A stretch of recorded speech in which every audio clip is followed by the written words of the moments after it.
I'm Dick Gordon. This is The Connection.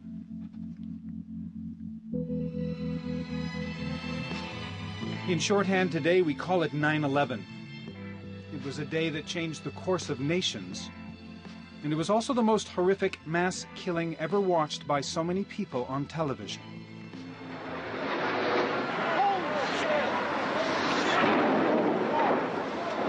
We heard a big bang, and then we saw smoke coming out, and everybody started running out, and we saw the plane on the other side of the building, and there was... The building is falling right now. People are running through the street.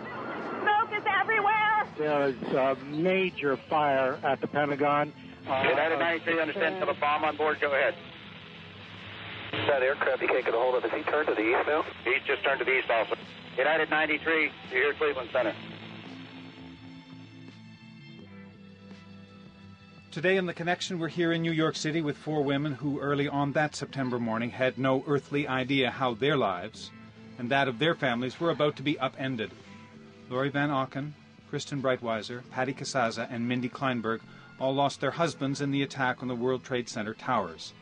They're here to talk about that day, what came after, how they found each other, and how their own curiosity and frustration led them to push for the creation of the 9/11 Commission. We want you to join us with your own thoughts about how 9/11 changed us all, and whether the events of that day still have the capacity to change this country for the better. Our number's 1-800-423-8255. That's 1-800-423-TALK. The women here with me in the New York studios of NPR are, as I mentioned, Kristen, Patty, Mindy, and Lori. They're also known as the Jersey Girls, or just four moms from New Jersey. We'll get to how exactly they came about getting that name a little later on in the program. Patty, maybe I can start with you on that particular morning, and I, you know, just for the benefit of our listeners, it seems to me appropriate to go back to that morning when we want to talk about what it means to us today, and as we talk about the 9/11 Commission in the news. You got a phone call from John. He was at work, and you were at home on that day. Yes, it was a beautiful Tuesday morning, and it was a day I had off from nursing school. I was just about to go into my practicals within the hospitals, and usually I'd be out walking or doing something on a nice day like that I had off. But on that particular morning, for whatever reason, I stayed in, and I was actually just doing laundry. I had a pair of socks balled out that I just put together, and my husband called me, and he had said that he believed that a bomb had just hit the building, and that they had already checked to see if the stairwells were available, and of course the stairwells were no more. In addition to that, the rooftop doors had been locked. And after he told me that information, he started to break down and sob and said, "I don't think that we're going to make it." That the floor that he was on the 104th floor of Tower 1. He worked for Cantor Fitzgerald. That the floor was filling with thick black smoke, and that they were having trouble breathing, and that he loved me, he loved his son, and to tell everyone that he loved them. And of course, I had trouble believing that he was giving me this information. I do recall saying, no, what you're telling me, no. I just couldn't comprehend it.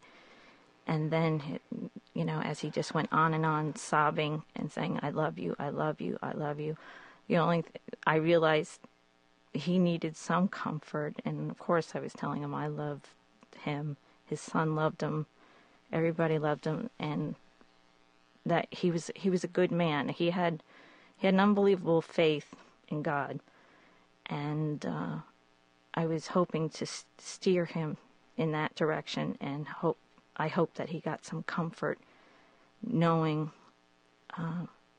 that I thought he was a good man. He should find comfort in that. If there's a heaven, he was definitely going. Kristen, you had a chance to speak with your husband Ron again on that morning.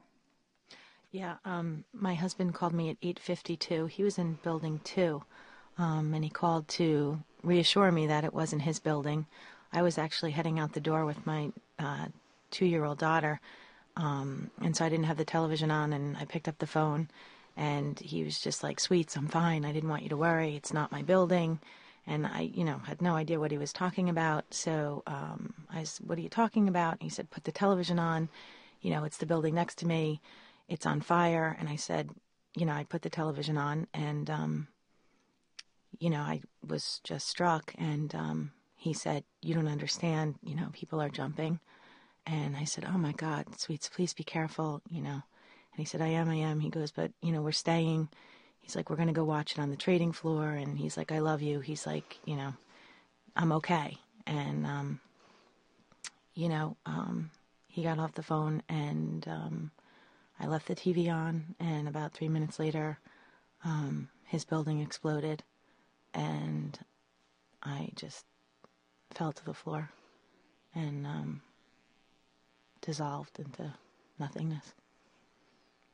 Mindy, you tried to reach Alan at the office on that day. Yeah, I was on the phone with a friend making a play date for my son Sam, who was turning 3. And she said, "You're not going to believe what I'm watching. A plane just went into the World Trade Center."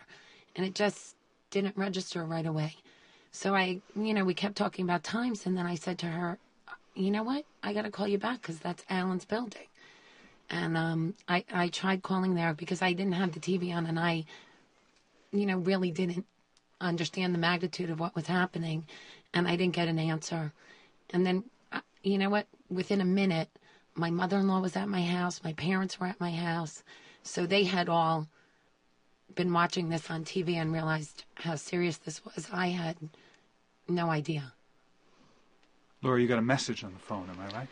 Yes, I was exercising and I didn't hear the phone ring. And then I heard my husband's voice and I went to run to the phone to pick it up, and I just missed speaking to him. And the message that he left me was, "I love you. I'm in the World Trade Center. The building was hit by something.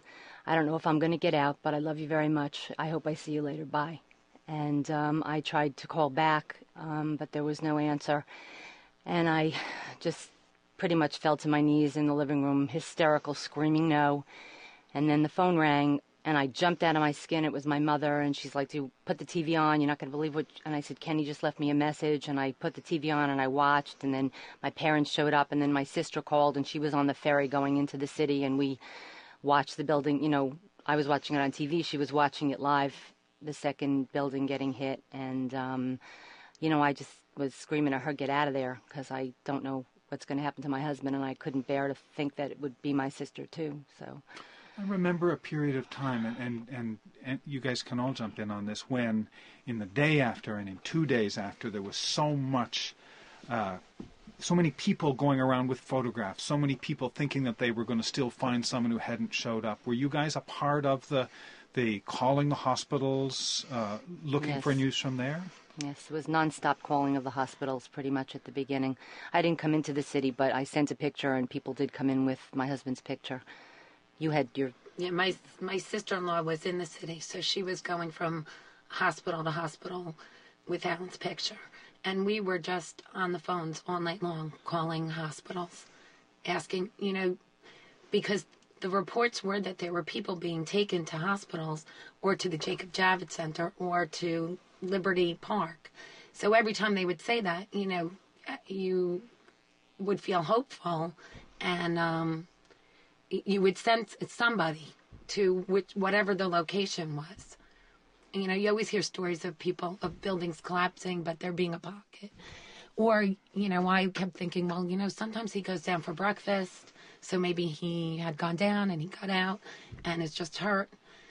I think it took me weeks before I could really begin to let myself realize that, he wasn't coming home. I'm sorry. Sometimes, for me at least, I was told 3 times that they thought my husband was alive. They had a...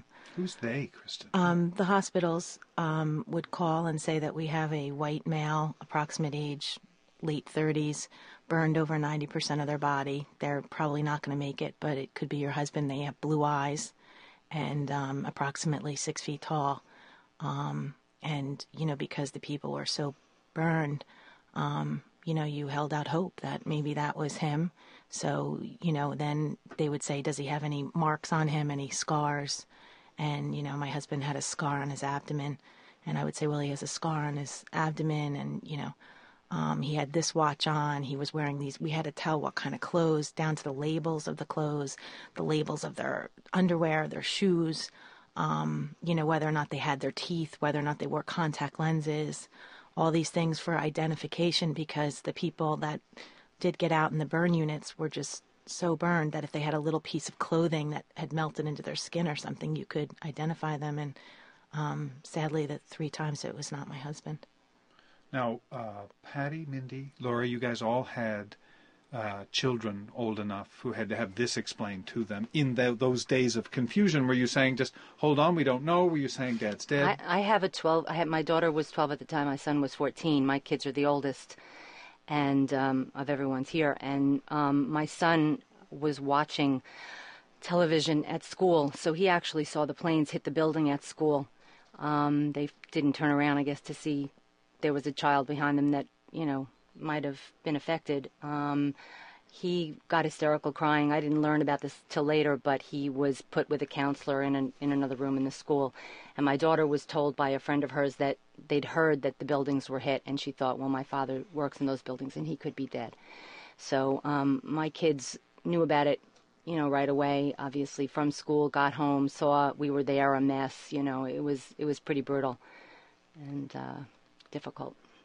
Patty, John Jr. had to be told by you. Yeah, I went to his school. I was betwixt and between whether I should even leave the house. I wanted to be there in the event that I got a phone call from my husband or anyone telling me that my husband was alive, needed blood, needed whatever. And so eventually, everybody was like, well, you should go get John in case he hears this from other people, other students in the school. So I went to the school, and it was pretty much mayhem in the hall where we all gather. Many people had the same idea. It could be their loved one or friends of theirs, or it could be the end of the world. I honestly was hoping that morning it was the end of the world. But unfortunately it wasn't. But I went to school, and the principal went and got my son, because I said my husband was in the building. There were a lot of people just not sure what was going on, just wanted to get their kids home. So he came to me in the hallway, big green eyes. He was 11 years old. And he said, Mom, why are you here? I said, there's been a terrible event at the World Trade Center, and I'm not sure Dad's going to make it home. I want to just stop you there, Patty. Connection listeners, we come back after the break. We'll be bringing in your calls. We're at 1-800-423-8255. We're going back to that day because it helps us look ahead and where we are now with the questions and the controversy around the 9/11 Commission. You're listening to a special 2-hour edition of The Connection. We're broadcasting live from New York City. I'm Dick Gordon. This is The Connection.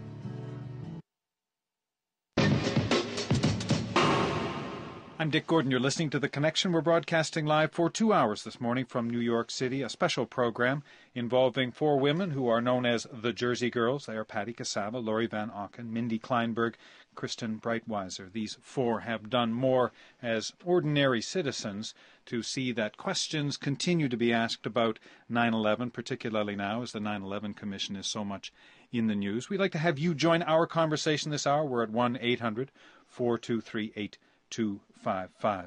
And there was a time in the days afterwards when the 4 of you found each other. Was that as a result of support groups? Patty, I mean, at one point you were sort of leading these support groups yourself, despite the fact that you probably needed more of the support than most other people. Well, my husband was, fairly well known on Wall Street, and I think it was because I was standing. The people who saw me standing didn't realize I was standing, but in shock. They just thought I appeared better off than a lot of the women that they knew. Wall Street is a very small community, and in our area, in my county alone, we lost 159 people. So it's a very commutable area. So people were coming to me to say, this woman is not doing well. She's not, getting out of bed. She's not eating. She's not taking care of her kids.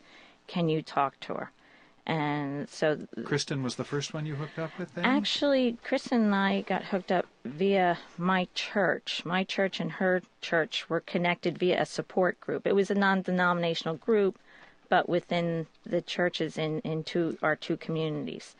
And someone had given her my number, and initially we talked about how our husbands were going to connect with us in this afterlife, and we fully believed that. I guess as young widows, you don't expect to be following them shortly, as if someone had your husband passed on in his 70s and you're 72, but we were hopeful that we would have this connection. And things just grew from there when we realized they weren't coming home. We got to talking, of course, about more serious things down here. When did you start, and anybody on this, when did you guys first get the idea that some of the answers to some of the questions that you might have had weren't going to be provided for you? That would probably be me at that point. This is Lori, yeah. This is Lori. On September 11th, while I was watching this horror on television, they were showing the president sitting in a classroom, second grade classroom, being read to by students. I remember that. And I found that curious because I thought that the Secret Service should have whisked him out of that classroom because I thought he might be in danger also as the country was under attack and we didn't know where the attack would be and, where it would come from.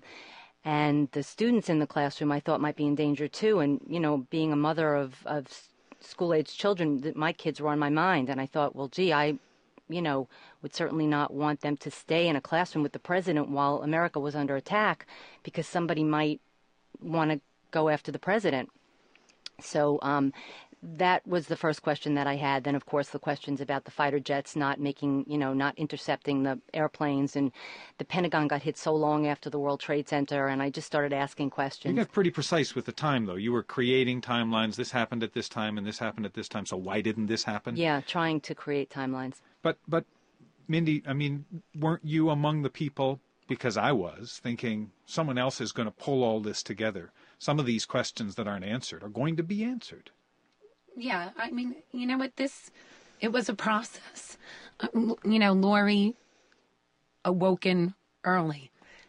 For me, I didn't have those kinds of questions at first. At first it was, they had told us about the Victims' Compensation Fund, and we went to an informational meeting about it, and they were talking about the difference between suing and the Victims' Compensation Fund. And this was in October. So I would have to say for most of the people, we were still in a coma and not really grasping what had happened yet. And yet, at that meeting, you started to get a sense of the fact that there wasn't going to be an investigation, that there were possibly lapses in our system that had allowed us to be vulnerable to the terrorists, and that there were 100 airline lobbyists in Washington on September 12th, while we were still hoping against all hope that our loved ones would come home, and they were there lobbying to protect the airlines.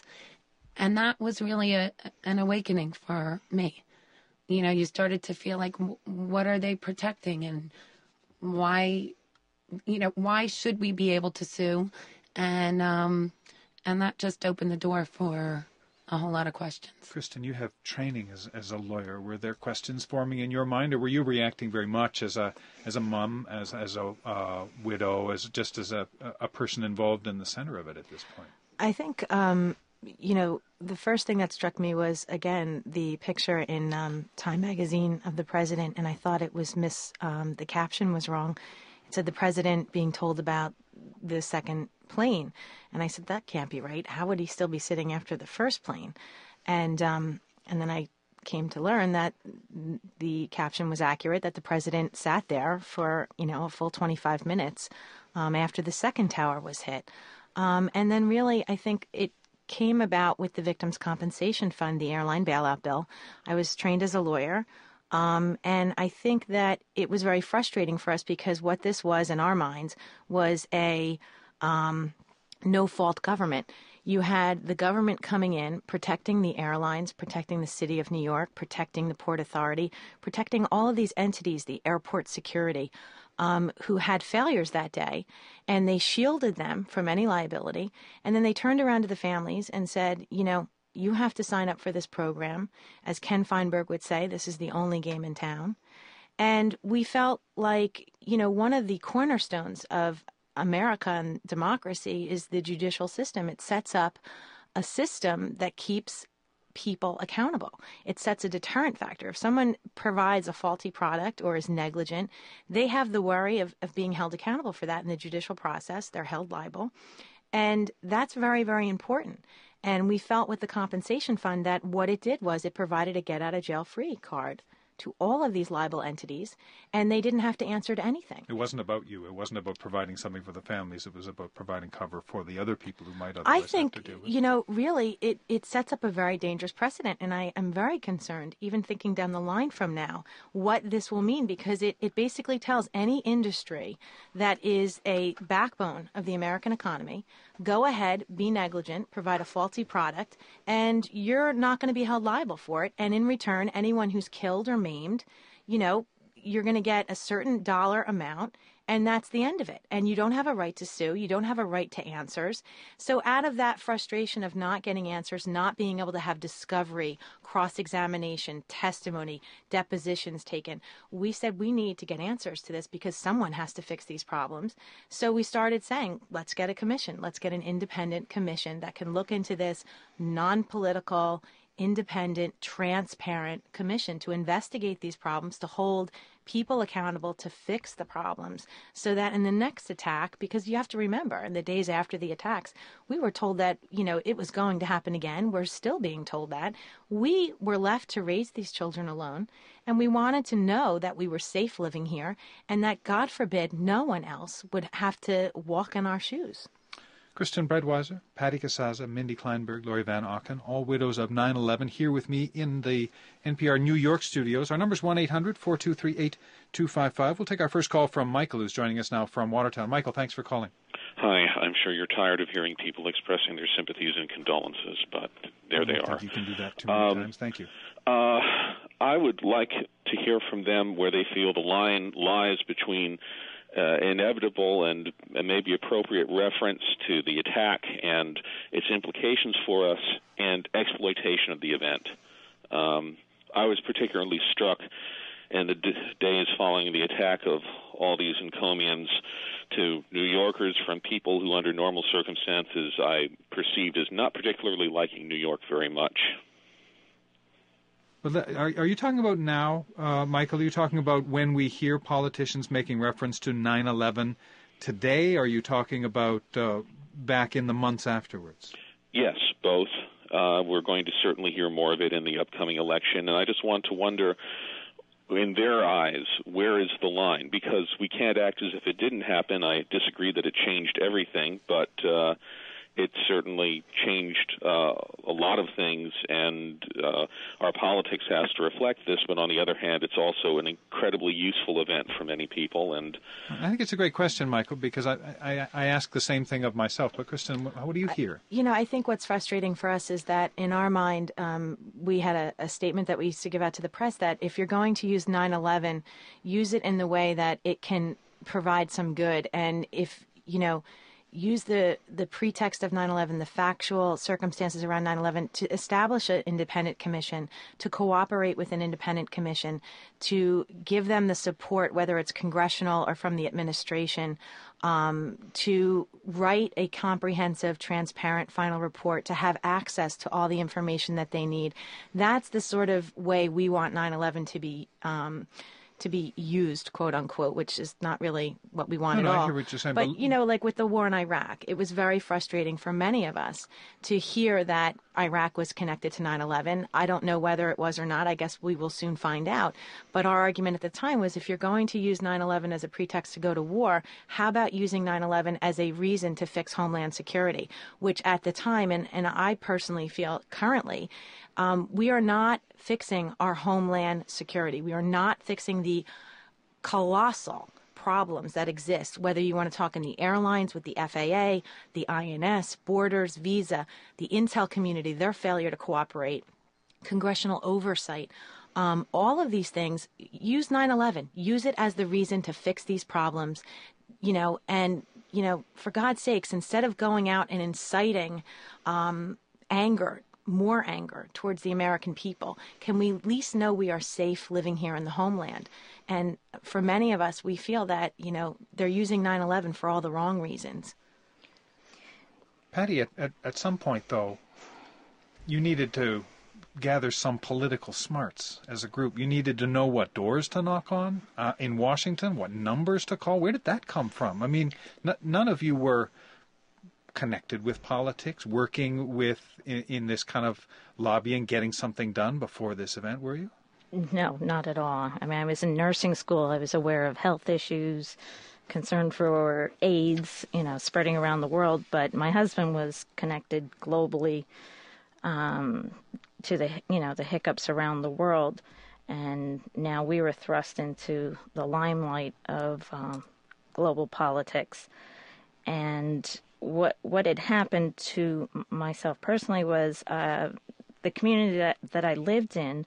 One of the gentlemen that my husband coached basketball with was a lawyer and the president of New Jersey Trial Lawyers Association. His name is Chris Placitella. And he had been leaving messages at my home. Have Patty call me at some point in time when she's ready and up to talking. I have some things I want to go over with her. And in speaking to him, probably about a month and a half, I put it off. I just wasn't capable. I couldn't imagine what I needed to speak to a lawyer for. Well, little did I know. But when I first met him, he indicated to me that there was this legislation happening in Washington. It had already been passed. It had been passed in like 2 days down in D.C. And from our. And he was saying, what? Did you know about it, or are you? He was informing me. I hadn't known that there was legislation. There's no system in place to get information to. No, families about what was I didn't receive any communication from any legal government entity for more than a month. I mean, I found out that my husband was more than likely dead by watching the CEO of Cantor speak with Katie Chung on television the Thursday after and say that no one from Cantor had gotten out. He was there. He was at the doors and asking, what floor are you from? And no one from Cantor came out alive. We're going to talk more about the shift from citizen to citizen activist as our program continues. We're live from New York this hour. You're listening to The Connection from NPR. Next call from Devon in Blacksburg, Virginia. Devon, go ahead. Hi there. I have a little statement and then a question. First, just hearing you all talk really takes me back to that day and some of the emotions that went through all of us in the country to one degree or another, and all of you to an extreme. And I'm really sorry for your loss, and I'm really glad that you have each other. I, too, think that 9/11 has been misused by primarily the administration in fomenting fear in our country and trying to use that, and successfully in the case of the war with Iraq, to their advantage. And I think what's most important now is that we get someone at the helm who can help us heal. And how do you know, though, Devon? I mean, just to give the president his due under the circumstances, how do you know when an orange alert is called or something like that is imposed, that information's not released.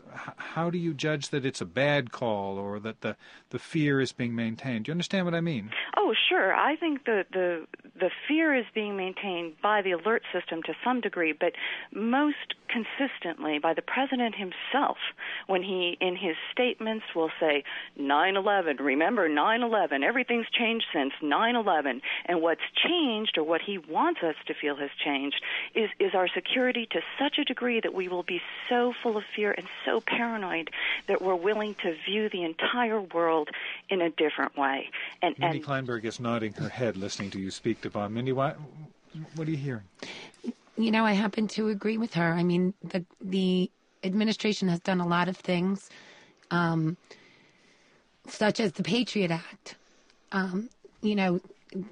to explain, they're saying that, because we are at risk and because they want us all to be afraid, it's allowed them to pass a lot of legislation that I don't think normally would have.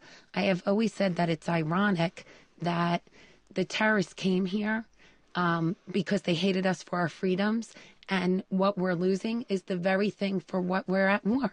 I mean, we consistently have given up. Is an orange alert a bad thing? Is an orange alert a good thing? No. You know what? Listen, I think it's necessary to alert the public. I think that prior to 9/11, had they told the public what they knew, that in the spring and summer of 2001, there were large warnings that there could possibly be a terrorist attack on this soil, I think people might have made decisions differently. Maybe people wouldn't have traveled by plane. They wouldn't have taken that family vacation. Maybe the people in the second building would have run for their lives if they had that in the back of their minds. We didn't have that. So I think it's necessary to have a certain amount of warning. However, I can't honestly say to you that I feel confident in those warnings because they really have not fixed the loopholes and lapses and departments that, go to the very heart of national security. In fact, I have 2 or 3 pages lists of questions that you 4 have been asking in the various commissions and in your testimony. And as we continue this broadcast live from New York City, we'll talk about more of those questions, more things that could have been answered, more of what could have been done in the months leading up to 9/11, because that's one area where the Just 4 Moms from New Jersey have been pushing this government somewhat relentlessly. I'm Dick Gordon. You're listening to The Connection from NPR.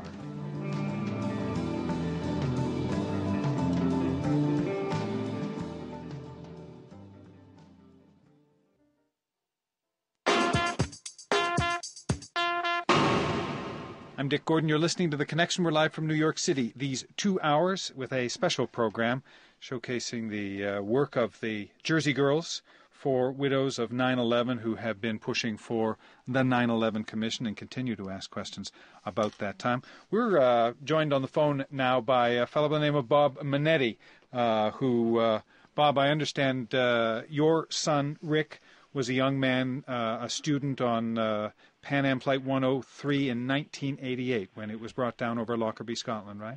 Yes, sir.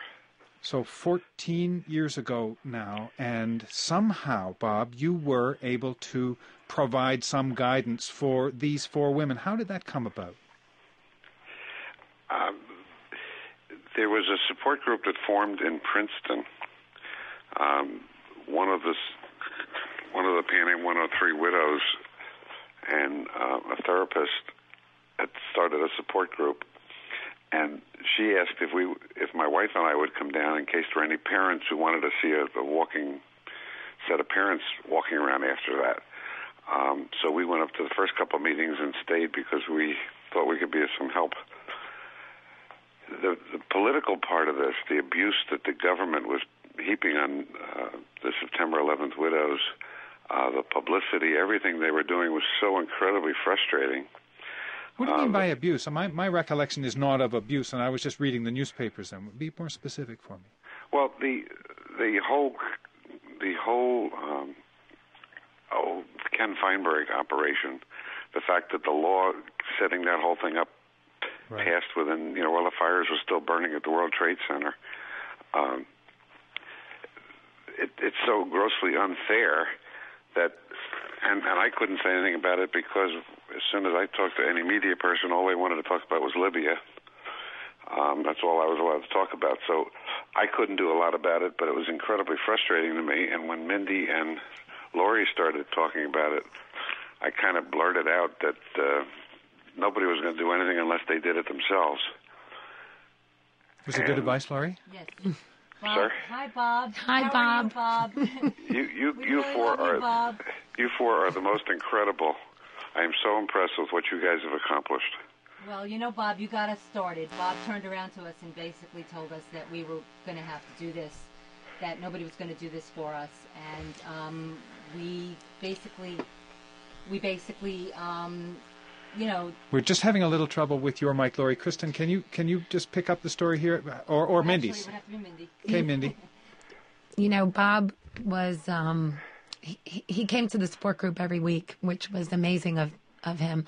And there was a point at which there was some legislation on the floor of the Senate for an independent investigation. And it was just sitting there. And we just assumed that, you know what, if there was a bill in Washington, that it would get passed.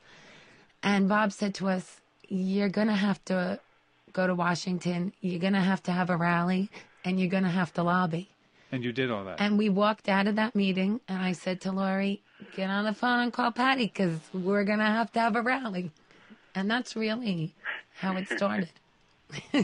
It's all Bob. He laughs. Bob Minetti, it's been 15 years, as I mentioned, and the parents of and the families of the people who were killed in that awful explosion over Lockerbie are now close to seeing some kind of a payout from Libya. Is that part of what you're saying to the women here, that it's a long, long time before these things get resolved? No, what I was saying to them is nothing would have gotten resolved on PNM 103 if it weren't for several hundred of us who fought like hell to get each of the steps that got accomplished done, whether it was legislation or sanctions or ultimately the trial and the three different lawsuits. The only thing that's made anything happen is the families pushing to get it to happen.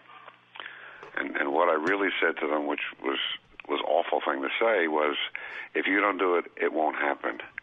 And rather than get depressed and upset and go home because of that, they said, okay, we'll do it. Bob, I want to thank you for being with us on the program. And we want to thank you for your help, Bob. Anything I can do. You guys are the greatest.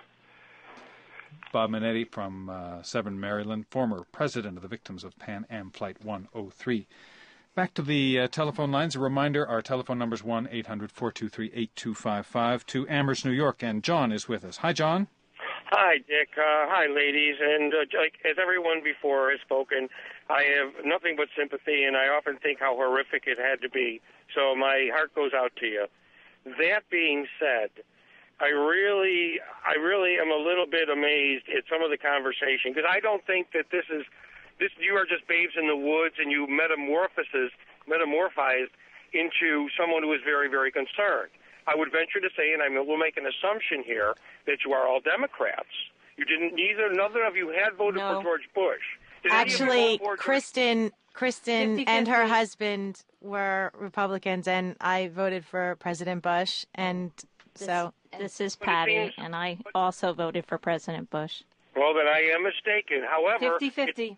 No, well, that's fine. However, if I may say right now, is it that you come from a perspective that nothing is being done? We have not been attacked in close to 2.5 years, mind you, and it just seems like if we try to do something such as the Patriot Act, which just means detention of certain people who have no right perhaps to be in this country, then you're infringing on civil rights, and I don't know of a single person.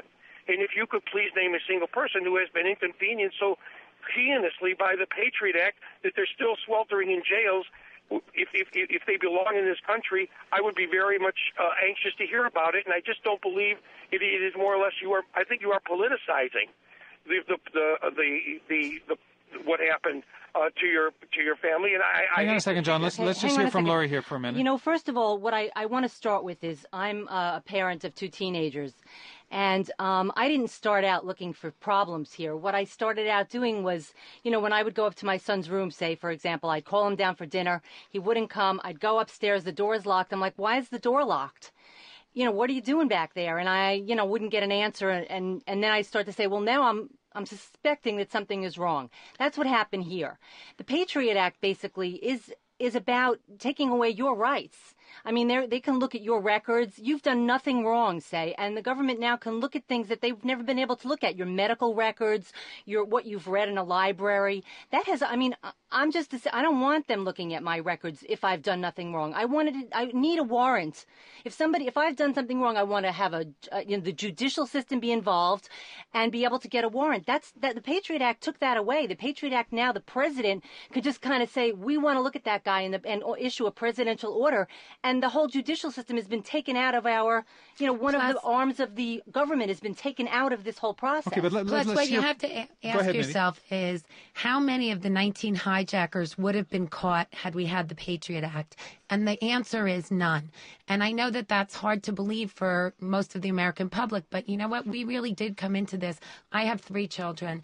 I felt very upset that my kids didn't feel safe. Aside from losing their father, they really did not feel safe. Every day there was warnings on television.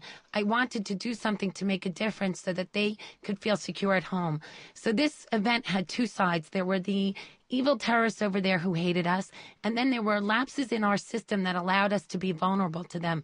And all we started out wanting to do is to fix the lapses so that we would not be vulnerable. This was not a political agenda. We work with 12 people on a family steering committee who I would say half and half. It's half of them voted for Bush, half of them voted for Gore.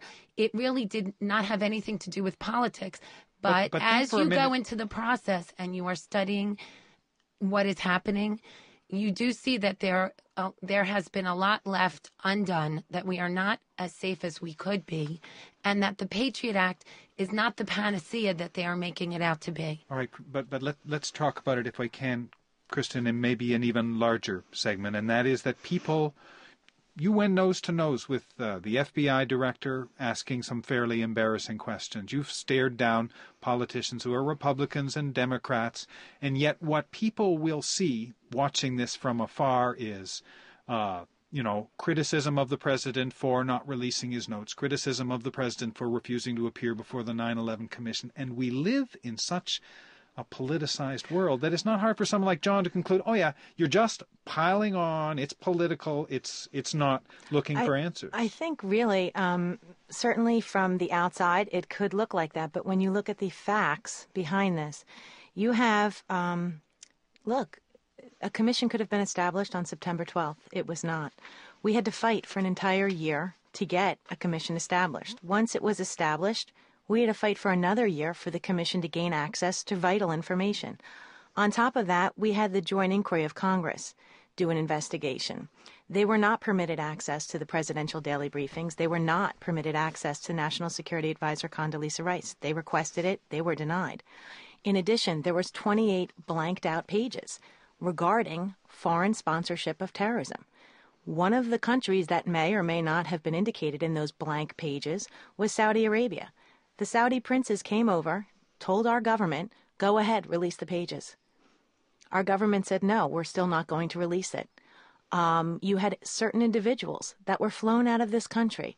Certain Saudi officials and members of the bin Laden family were flown out of this country days after this attack when victims' families could not fly home for services, for funeral services. We had our government fly certain Saudi officials and bin Laden family members with the okay of our State Department and certain members in the administration prior to the FBI investigating them fully. We've asked the director of the FBI, do you have a list of these people? They have a list. They're not willing to give it to us. We asked the director of the FBI, did you fully investigate these people? Yes, they fully investigated these people after they left the country. We had 3,000 people murdered, and yet we allowed certain individuals in the bin Laden family and certain Saudis, recalling that 15 of the 19 hijackers were Saudi.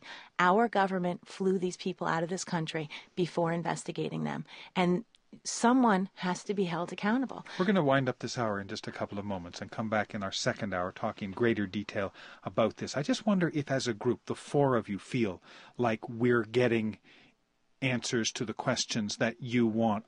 Are things moving? Do you feel like you're trying to roll a rock uphill? Where are you? We're rolling a rock uphill on a daily basis. We are not getting any answers at all. The answers there's as Is this many, the intelligence groups? Is the FBI and the CIA refusing? Everyone. I mean, the answer. The City of New York, the everyone. Port Authority, the INS, the airlines, the administration, the FBI, the CIA, the DIA. It's everyone. Apparently, we cannot get answers. And apparently some of the answers we were given were false. Okay, for example, it wasn't just box cutters and wires that were used on those airplanes. And we actually knew that at the beginning. We knew that from reading the articles that came out directly after September 11th. Betty Ong, the stewardess, said that there was something sprayed on the plane that hurt their eyes, that burned their eyes, that made them unable to breathe. We read that at the beginning, yet on TV we were hearing box cutters and wire. Why weren't they telling us the truth, that there was something sprayed on those planes? So not only we're not getting, real answers about that. That came out in the last hearing. And is this answers about the death of family members? Is this answers so this doesn't happen again? It's answers for everything, from A to Z. We have gotten no answers. We haven't fixed the problems with the Joint Intelligence Committee report. There were 19 recommendations, not fixed. Nothing's being addressed, and it's not a political situation. It's a problem for all of us. I'd like to say to John and to anybody else who is feeling that this is political, that we have begged from the beginning for the politicians to rise above the politics. We went to do this rally to ask how could this have happened, and we worked with a congressman from New Jersey, Chris Smith, who happens to be a Republican, and he was the only Republican that would come because the Republicans thought that that this was the Democrats putting us up to this rally. So you know what? It has been about Washington making this political and not about us making this political. I would feel upset with the administration no matter what their party line was if they had blocked and stonewalled me from getting the It's also a lot the about information. It's a lot about us learning through you and through your experiences how Washington works, how ordinary people can marshal their resources. Mindy Kleinberg, Laurie Van Auken, Patty Casaza, Kristen Breitweiser. We're going to be back after the news to continue the conversation. The Just Four Moms from New Jersey are with me here. We are broadcasting live from New York City. I'm Dick Gordon.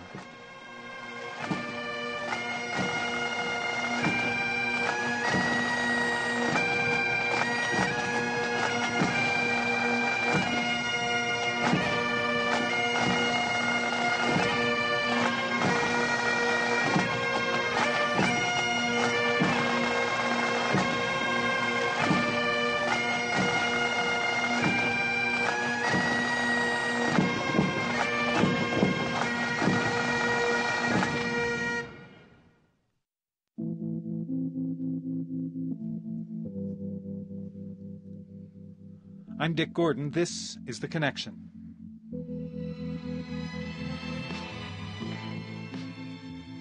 It's simple. If 19 hijackers had not flown 4 aircraft to a fiery end on September 11th, President George Bush would not today be referring to himself as a war president.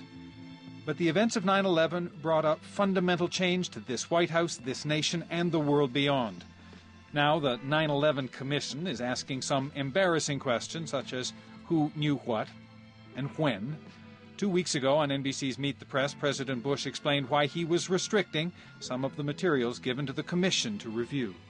The danger of allowing for information that I get briefed on out in the public arena is that it could mean that the product that I receive or future presidents receive is somewhat guarded for fear of it being revealed. For fear of people saying, well, we're going to second guess that which you told the president. I need good, honest information. But we have shared this information with both those gentlemen I trust, so they can get a better picture of what took place prior to September the 11th. And again,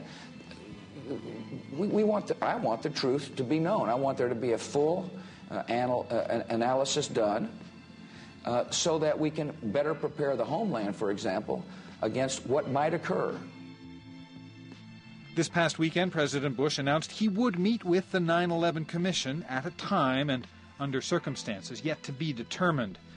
Now, people close to this commission will tell you that likely none of this would have happened if it hadn't been for 4 women called the Jersey Girls. They are Lori Van Auken, Kristen Breitweiser, Patty Casaza, and Mindy Kleinberg.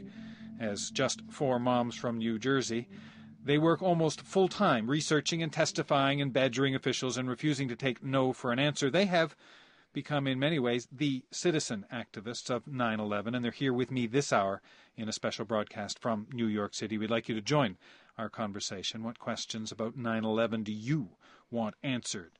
Has this country learned the right lessons from that day? And do you trust the politicians to get the story of that day right and take the necessary steps to prevent another such tragedy in the future? Our telephone number is 1-800-423-8255, 1-800-423-TALK.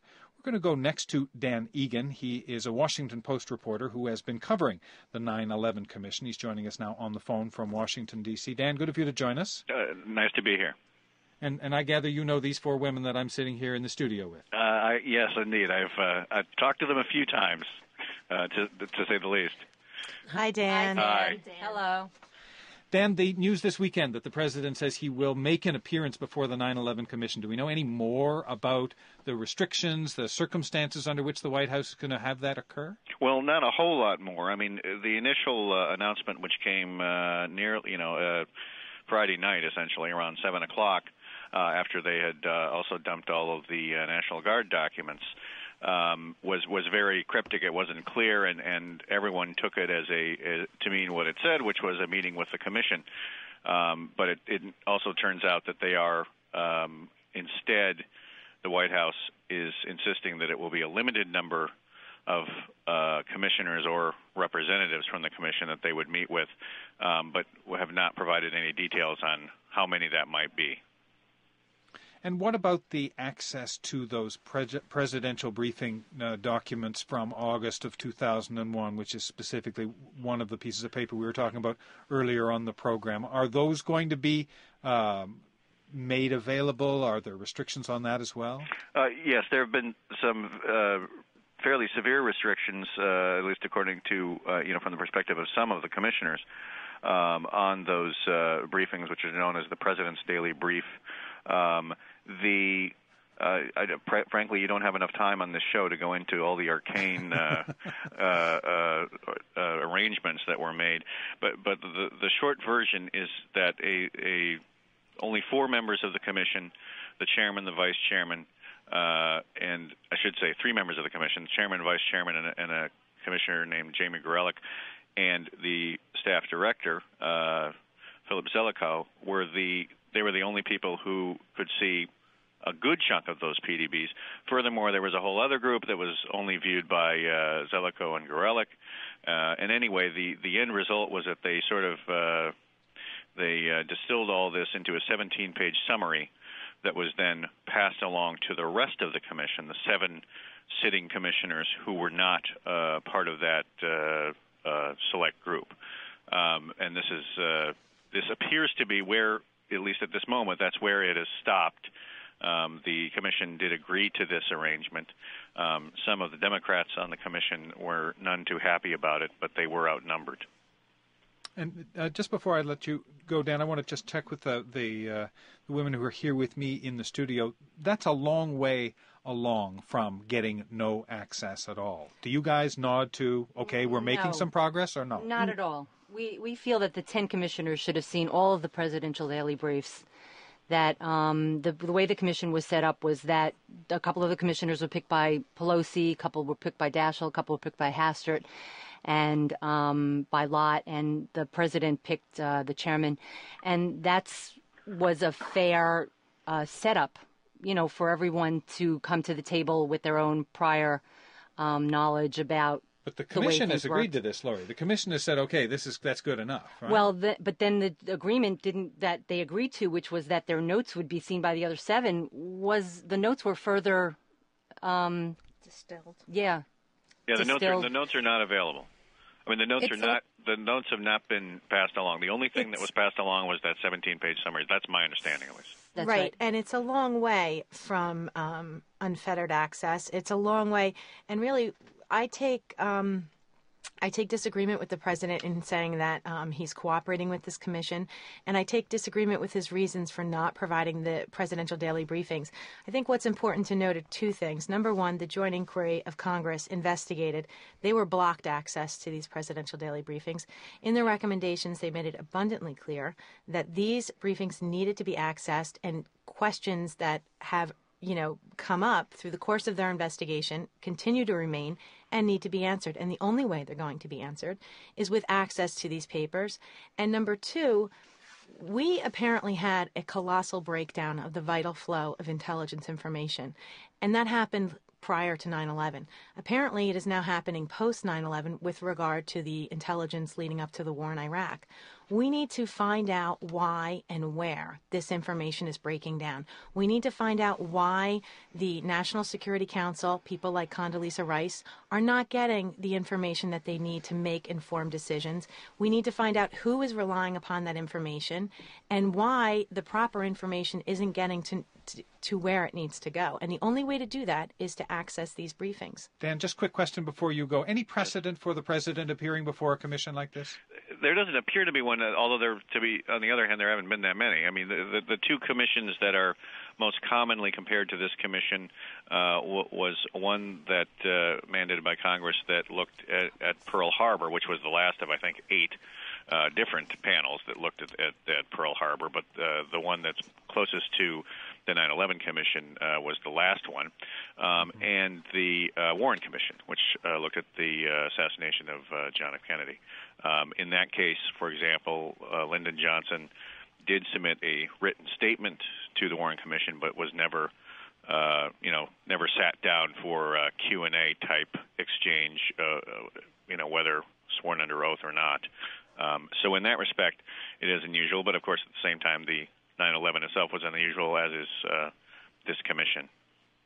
Dan, I know you have to go. I want to thank you for being with us on the program. You're welcome.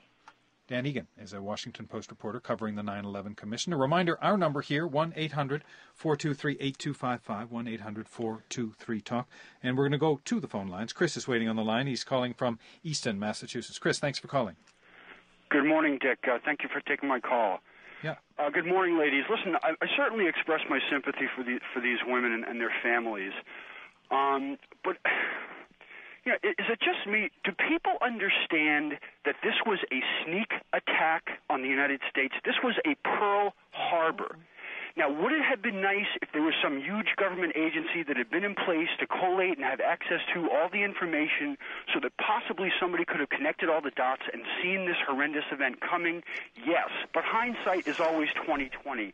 I mean, these. So do you think it's a waste of time to go back there, Chris? No, I don't. And I understand these women want answers to the specifics of what happened that day, but they're dealing with the bureaucracy and in some cases maybe issues of national security. But to try to hold the U.S. government and the airlines responsible for this, I'll tell you what happened to the airlines that day.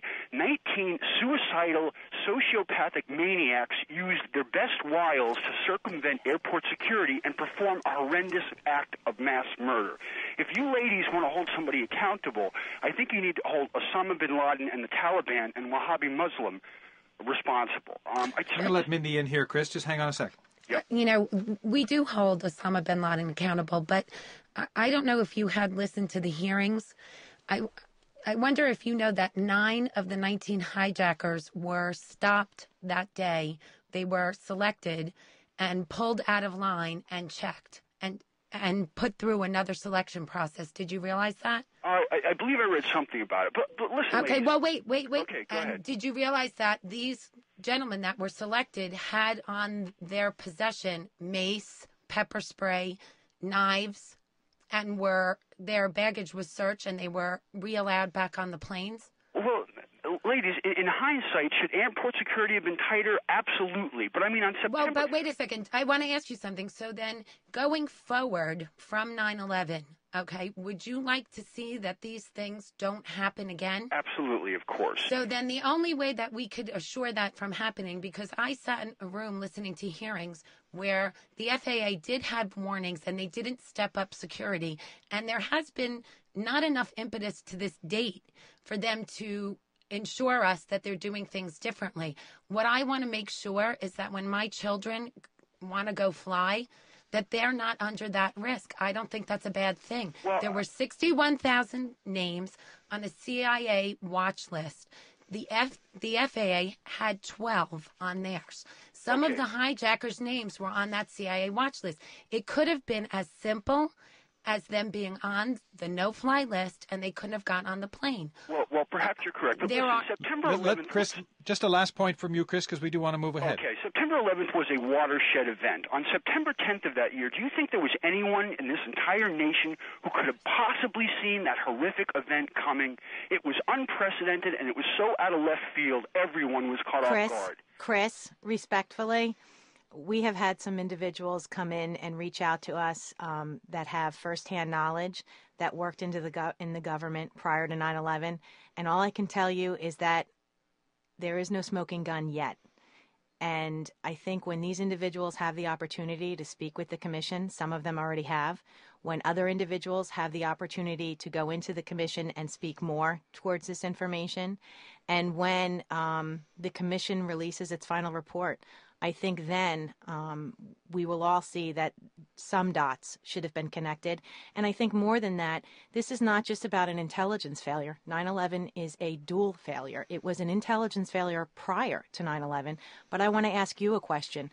Please tell me one thing this nation did in a defensive posture on the morning of 9/11 to defend this nation. Can you tell me one thing? Prior to or after the attacks? On the morning of, when all the dots were connected, what did this nation do in a defensive posture to save lives, to minimize the damage? Did they do anything? I'm going to stop it right there just because we have to go to a break. Chris, not to cut you off, but I must obey the clock here. We're going to come back after the break, take more calls. We're at 1-800-423-8255. We're going to hear from a U.S. Senator, a member of the 9/11 Commission, continue talking about some things that aren't known, questions that are unanswered. We'd like to know what questions you think should be answered as a result of the 9/11 Commission. Our number is 1-800-423-8255. I'm Dick Gordon. You're listening to a special broadcast of The Connection, this hour live from New York City.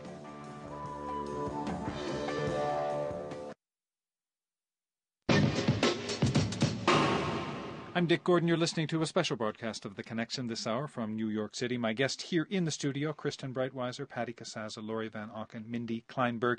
These four women have been pushing very hard for answers to what happened before, on the day of 9/11, and since then. They all lost husbands when the planes crashed into the World Trade Center towers. Our telephone number is 1-800-423-8255. We'd like you to join our conversation with your questions about what's not known. I'd like to introduce Senator Bob Graham, who's joining us on the line from Miami, Florida. Senator Bob Graham was chairman of the Senate Select Committee on Intelligence at a time when these four women first started going to Washington. And, Senator, I think you know them well. I do, and thank you for this opportunity to be with them. Some of the people that I most admire, very courageous and dedicated. Hi, Senator Graham. Hi, Senator Graham. Hello. Senator Graham, you know a lot about the way intelligence works, and you also know a lot about the way that Washington works. I'm interested in your perspective on some of the questions that are being asked here. How realistic is it for these four women and for everyone else to expect that hard questions about U.S. intelligence are going to be answered at something like the 9/11 Commission? Well, they will be answered eventually. This is by no means the last group that is going to look at and attempt to understand and explain what happened prior to and subsequent to 9/11. I believe this commission, if given enough time, has the quality of members and the commitment to give what might not be the final report, but a significant report, particularly on areas that have not been examined previously, such as the role of the Immigration Service, the Federal Aviation Authority, and other non-intelligence agencies. And when you say that these questions may not be answered at the 9/11 Commission, I'm thinking back to what Dan Egan from the Washington Post was saying a few minutes ago when he said something like, there were 8 inquiries after Pearl Harbor. Are we at the first of many and many years of looking back at this date and what happened leading up to it? Yes, and I would really it's kind of depressing. Immodestly say the first look was the one that our joint House-Senate inquiry gave to the role of the intelligence community in the events before and after 9/11. This commission will pick up where we left off on intelligence, but also go into other non-intelligence areas that had a role in contributing to the tragedy of 9/11. Patty Casazza, have you a question here for Senator Graham while he's with us on the phone? Yes. Hi, Senator Hello, Graham. Patty. We met with you a while back about the 19 recommendations that the joint inquiry made, and we've tried to follow up with the House and Senate Select Committee that is now in office about putting some legislation on the floor to get those recommendations made into law.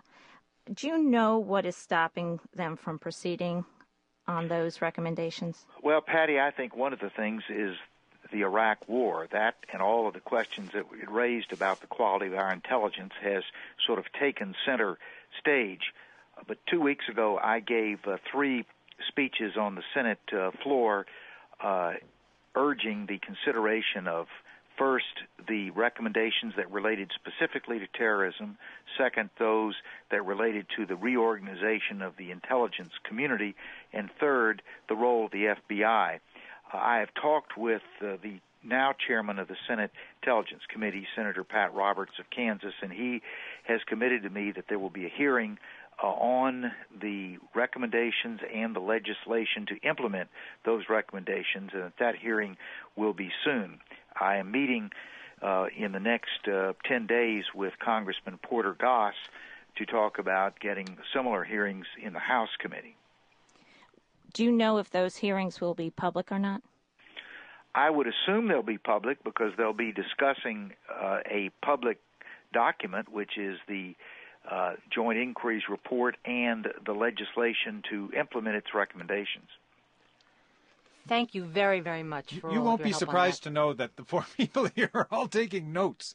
Oh, as you're good. speaking, Senator Well, Graham. I will tell you they are extremely dedicated, committed, and very well organized people. They will get the things that they set out to do. Senator Graham, thanks for being with us on the program. Good. Thank you very much. Thank you, Senator Graham. Thank you. Senator Bob Graham from Florida, former chairman of the Senate Select Committee on Intelligence. Our telephone number, 1-800-423-8255. You'd like to join our conversation about questions still unanswered about 9/11 with 4 people who have spent more time asking those questions than perhaps anyone else in the country. We're going to go to Boston next. Curtis is joining us. Curtis, thanks for calling. Hi, thank you for having me. I'd like to thank your guest for their service to our country. That's the first thing I want to do. I just really feel that you are giving a service. I mean, this is something you're not paid for, unlike politicians, and I'm not against politicians, but, they're paid to do. And that you, and it's just really a gift that you're giving to all the citizens of the United States to make us safer and hopefully get us on a right path. All right, I have 2 questions, and I'd like to, I can take them off the air. I would like you to tell us and tell me 3 of the most critical things you would have liked the administration to have done and why. Do you mean things that the administration could have done prior to 9/11? Do you mean no, in response to it, that Curtis? After 9/11. After 9/11, I think to just put things in, because now the administration would have known what has happened, because the terrible event took place. Okay, 3 of the most critical things you would have liked the administration to have done. Let's take these one at a time then. And wait Curtis, a minute. And then here's Curtis. another. I know. I'm going to get to your second point. I want to try and deal with them one at a time so we don't get a pile up here. Now there's a little gesturing going on in the room here. Lori? The very first thing that I would have liked the administration to have done after 9/11 was to set up an investigation right away as to how we had this intelligence failure and our defense failure on September 11th. So that would have been the very first thing that I would have liked to have seen done. What would you have them do now, though? What are the priorities in your minds now that you think the administration, take politics out of it, what are the questions that you need to have answers, or what are the issues that you think need to be addressed now that aren't being addressed? I think, this is Patty, that we need to follow the money trail of 9/11. And I think from the money trail of those who supported the terrorists, whether the money trail leads to states and or individuals who have been supporting terrorism, I think we need to block that flow of money. And we don't see that being done. We don't see that being done by the joint inquiry. The 28 pages that were blanked out in that report had to do with state sponsorship of terrorism. Okay, let's go back to Curtis. You had one more question, Curtis. Yes. What were the three things you regretted the administration doing, and why? You mean three mistakes that may have been made? Well, not necessarily mistakes, but three actions. I'm more interested in actions, what they perceived as actions at the administration.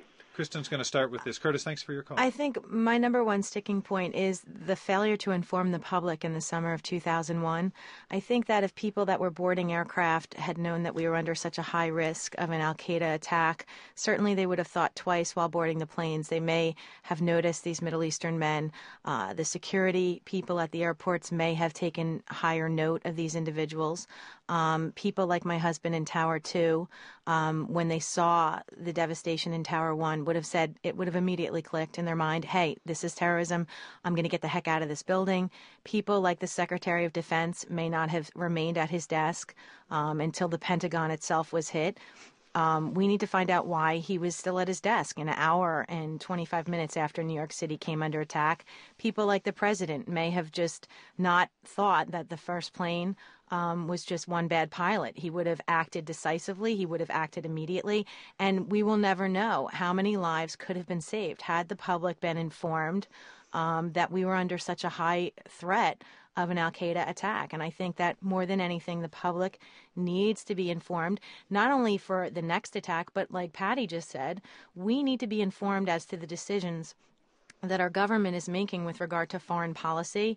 We need those 28 pages released. We as a nation need to make these informed decisions as to whether or not we want to be so dependent on these nations that sponsor terrorism. Laura, you had one quick point. Yes, I also feel that 9/11 has been invoked for pretty much everything from, I can't even begin to figure out why 9/11 was evoked, but we should have focused our energies on al-Qaeda and not gone into Iraq. To the best of my way of looking at this, 9/11 didn't have anything to do with Iraq. So, and then none of the 19 hijackers were even Iraqi. So I never understood how we made that little leap into Iraq from 9/11.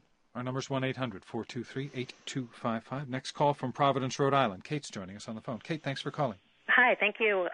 Just a couple of quick things. One, I know the women are getting some support from politicians and others, but I'm wondering if there's some mechanism for support for someone who's listening, who's astounded by this and wants to somehow support the work that you're doing. And secondly, although this may be I can tell you, Kate, just before you go on to your second point here, that if you go to the website of theconnection.org, we will have a link there to a website that is run by these women. Our website is 911, just 911, independentcommission.org. Okay. And we'll also have a link to the 9/11 Commission, not to be confused with this one, right, Patty? It's a separate website. Exactly. Okay. Sorry, Kate, I interrupted you. Go ahead. No, that's fine. I'm heartbroken by the fact that you feel that you're rolling a big rock up a hill, and I'd like to support in some way. So that's the first thing. Secondly, I don't know if it's naive, but I'm wondering if you've contacted any of the candidates, the presidential candidates, because it just seems as if it ought to be the number one issue, the focal point of our future as a country. So that's my second question. And thank you. We haven't contacted the candidates because we were trying desperately to make this non-political and to reach out to a Democratic candidate. Again, you have half the population, even though you're right, and it should be an issue. It should be in the forefront of the debate for this next election. But we ourselves did not want to appear partisan. And so, as long as we stick to our message, which is we need as a nation to understand what happened so that we could go forward in a better way and leave the politics to others. If I could just jump in, anyone listening in who feels the same passion that we do, if you just call your local congressman or senator and tell them that you want to support the legislation on the floor of both the Senate and the House. On the Senate side, it's Senator McCain and Lieberman, and on the House side, it's Congressman Facella's legislation. You could call your local congressman or senator, say that you want to support a 6-month extension, January 2005, for this commission to have the time it needs to follow up on these questions, to fix these problems, and issue the most comprehensive, transparent final report. The legislation on the Senate side is S-2040. And really, everyone... You don't have to write all this down. You can find it on the websites, and I encourage you to do that. It's probably a good time to bring Jamie Gorelick into the conversation. She is a 9/11 commissioner. Prior to her job there, she has been Deputy Attorney General for the United States, has been a senior executive at Fannie Mae, and is joining us now on the line from Washington. Jamie, good of you to join us. My pleasure. Now, I don't want to put you on the spot. I know you don't. Oh, sure you do. Okay. You know what? I don't even have to put you on the spot. I have 4 people here who'd love to. You know, Jamie, how we feel. Hi, Jamie. Hi, Jamie. What about an extension? What about an extension for your work, Jamie? Can the commissioners do what the commissioners need to do with a 2-month extension? Does it have to be 6, 8? What do you think? Well, we certainly can't do what we need to do with the current deadline, which is where we are, although the President has stated that he is amenable to an extension. His fellow partyman on the House side, particularly Speaker Hastert, has continued to oppose it. So we have a real challenge getting even the 2 months. There was a considerable debate within the Commission about whether to seek 2 months or whether to seek a longer extension beyond the election, and we were driven by what the staff said they needed. I am certain if we were able to get either extension, we would do a better report than what we will be able to do with the current deadline. You have some kind of as yet undefined meeting with President Bush. Do you need that to be more formal? Do you need to have testimony taken under oath? What do you need there, Commissioner Gorelick? Well, in the first instance, we need a meeting with both President Bush and Vice President Cheney, as well as former President Clinton and former Vice President Gore, with the entire Commission and the relevant staff to answer our questions. We have held on the subject of what sort of public testimony we need, but that remains an open question. I think the first step is to get the interviews that we need. Jamie, it's Kristen. You know how the families feel about this. We feel that certainly all of the both President Clinton, President Bush, Vice President Gore, Vice President Cheney, we think that they should testify in public under oath. And really, we don't understand why they wouldn't want to do that, why they wouldn't want to seize the opportunity to restore confidence in the American people. You know, the bottom line is we were brought to our knees on the morning of 9/11. 3,000 people were murdered. And why wouldn't people like President Bush, Vice President Cheney, President Clinton, Vice President Gore, why wouldn't they want to take the opportunity to testify in public and use it as a chance to restore confidence? Well, I agree with you. If it were up to me, if I were president, I would want to take that opportunity. And if I were the former president, I would want to take that opportunity. I think there's a tremendous amount of anxiety about our current vulnerabilities. There are innumerable questions about the conduct of our government going back decades and all the way up to September 11th that need to be answered to the public's satisfaction. So I certainly agree with you. We are dealing, however, with a tradition of not subpoenaing sitting presidents and their closest advisors to testify under oath, and so we are a tradition and with some backing in the law. So we are trying to take this on as a step-by-step approach to get the facts that we need, even if it ends up being made public through our report. I'm not closing the door at all on seeking public testimony, however. It's a frustrating time, though. I mean, trying to figure out just how far you can go. Well, look, we as the widows on this call are only too painfully familiar with, they really their efforts created the commission against all political odds. They had to fight a tremendous battle just to get us established, and one of the compromises that was made in that process was that we would have a fairly short tenure. Jamie Gorelick, I have to let you go. We're coming up to a break. Thanks for being with us. Commissioner Jamie Gorelick of the 9/11 Commission. We're back after the break with more questions and the Jersey Girls, 1-800-423-8255. I'm Dick Gordon. This is The Connection from New York City.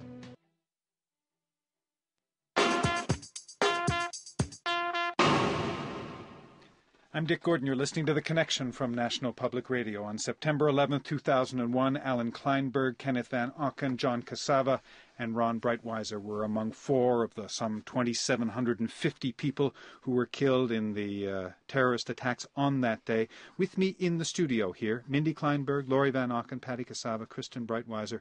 They're widows who have taken up the cause of asking some rather difficult questions about 9/11, forcing people in Washington to come up with answers that they weren't necessarily too interested in giving the first time around. We're interested in having you join our conversation this hour. Our number's 1-800-423-8255. Laurie, just a quick reaction from you to what we're hearing from Commissioner Gorelick.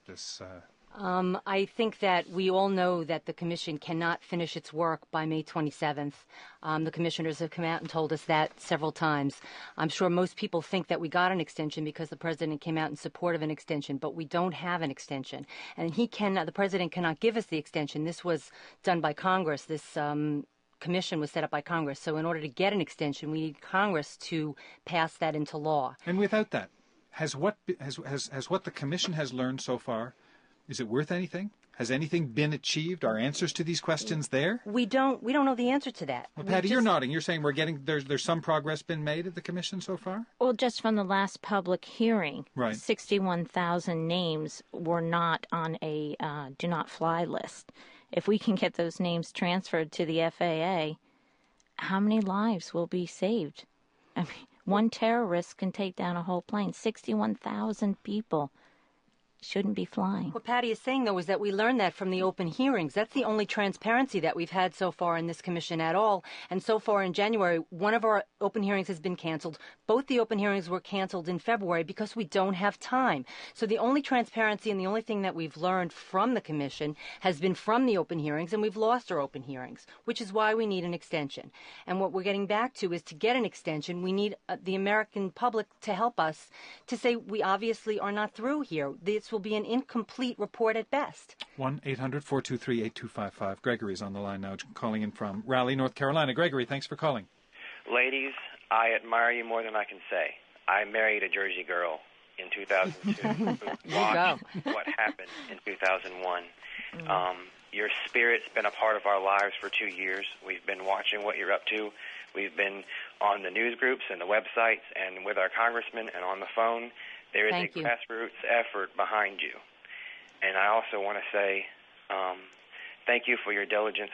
Thank you for your for your promise that you're keeping. I want you to know there's a lot of us out there that have trouble believing politicians and have some trouble believing what we hear on the media because they only know what they're told. But we trust you. We believe in you, and we're behind you. And it means everything to know that there are at least 4 people with the courage and the strength to stand up and say, we're not going to stop until we have the answers to these questions, and we're not going anywhere until you tell us what we need to know. And our husbands' lives mattered, and those people's lives mattered. We're not sweeping it under the rug. Hang on, Gregory. I think you're absolutely right. We are 4 moms, and really we started out doing this because we had children, and we didn't want our children to grow up being victims. We wanted them to see that you don't have to be a victim. You can be a survivor, and that you can gain back control, and you can make a difference. You can have something so horrible like September 11th, where 3,000 people were murdered who just went to work. And you can at least make sure that their lives were not lost in vain, and that the people that are left to live on without them do not continue to live their lives in vain. And that's something that we want to instill in our children. We all have kids, and we do not, more than anything, want them to be victims. And second to that, we don't want anyone else to have to walk in our shoes or to have to deal with the understanding that our kids are learning to live with. Let's name these kids now. Sarah, Matthew, Jacob, Lauren, Sam, Caroline, John Jr.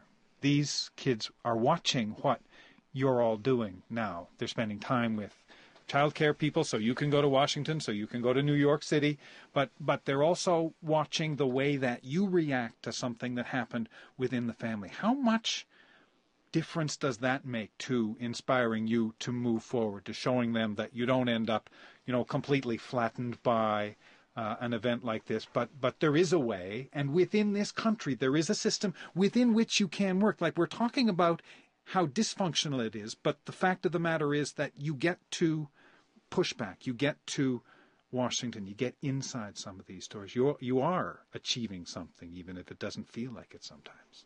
Yeah, I think it's everything. I mean, our children were the primary motivators for us doing this. And all kinds of things have come out of it.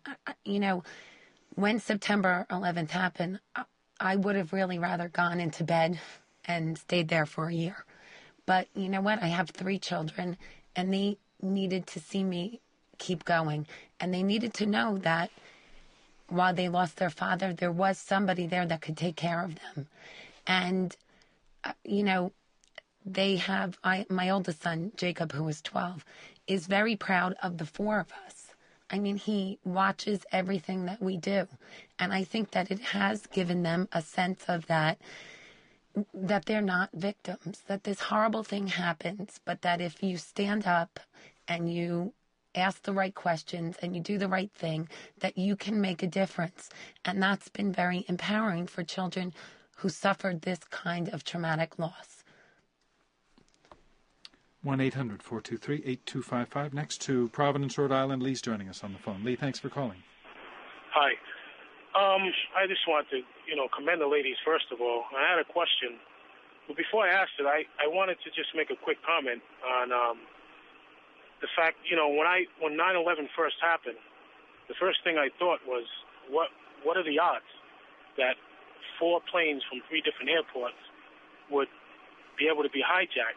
And, they're 100%, 4 out of 4. They got all these planes with box cutters. It was unbelievable. I wanted to ask the ladies, how far are you willing to take this? Are you involved in putting certain questions you want answered to the commission so that they can ask these questions? And how long are you going to take this? If you don't get the answers that you want, are you willing to continue the fight? Are you willing to take yourselves and organize, a rally in Washington? How far are you willing to go? We've already had a rally in Washington, actually. That's how we got one of the ways we got the commission set up. We have a lot of questions that are posted on our website. We continually come up with other questions. We always pass our questions on to the commissioners. We've passed whistleblowers on to the commissioners that have come through us, they had gone to the commission, and the commission didn't have time to see them, and we, impressed upon the commissioners how important it was that they speak to the whistleblowers. How long will we continue this fight? It depends on what answers we get from the commission, whether or not we'll have to lobby for a commission into 9/11 again or not. And various members of us fall off the planet now and again because it does get overwhelming. It can be immobilizing. But how has it changed your own sense? And I'd like to hear from all of you on this about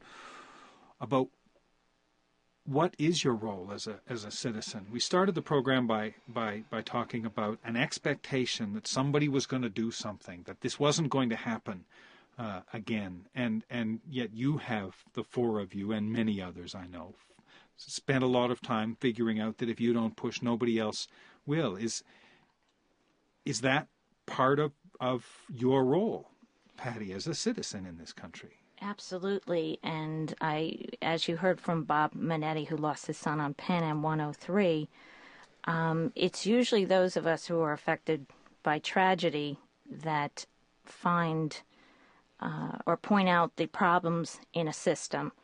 But it takes the whole nation to change, make recommendations into law. We need people to call their congressmen when they see proposals coming up in Washington that they don't agree with. Just right now, President Bush is recommending that we come up with matriculation cards for illegal, I guess it's mainly Mexicans at this point, who are in our country so that they can work. How does that help us prevent terrorism? I mean, terrorists look at all of the loopholes in our nation's security. You're talking about the temporary worker permit. Yes, the temporary worker permits. Next thing you know, the terrorists will be coming in through Mexico. They don't have to come through Saudi Arabia. It's these proposals that turn into laws don't have to turn into law if people speak up, but we need them to speak up in mass numbers and all around the country. We have one last call on the phone, and it's Peg Oganoski, whose husband was at the controls of one of the planes. I think. Have you guys met Peg? No, we never have, but we've read about her. Oh, Peg, did she hang up?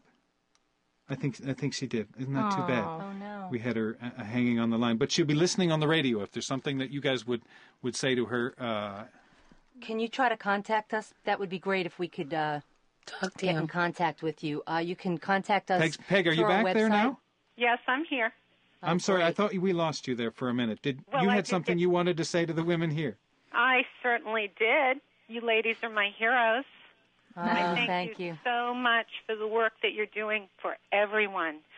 And just curious, and I am sorry I missed the very beginning of the program and don't know what was said about the last open hearings, but what I was wondering is, do you think that they are paying enough attention to these phone calls that came off the airplane? I mean, they had clips of Betty Ong, my good friend.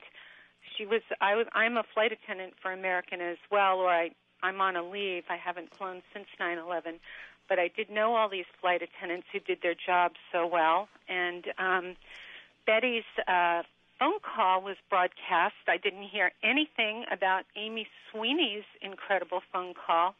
And, I just thank you for doing all of this. I wish our government had stepped in and done more. I wish they had hardened the cockpit doors. It's hard to hear some of the things that have occurred. I mean, I hear comments like the president's first comment was that was some bad pilot, referring to my husband. So I just like Listen, our heart goes out to you, and you are right. The last public hearings were just so valuable. Information was finally given to the American public about things that needed to be changed. And our problem is that these public hearings are being canceled. We cannot have them canceled simply because it's an election year, simply because this commission doesn't have the time built in because they were stonewalled.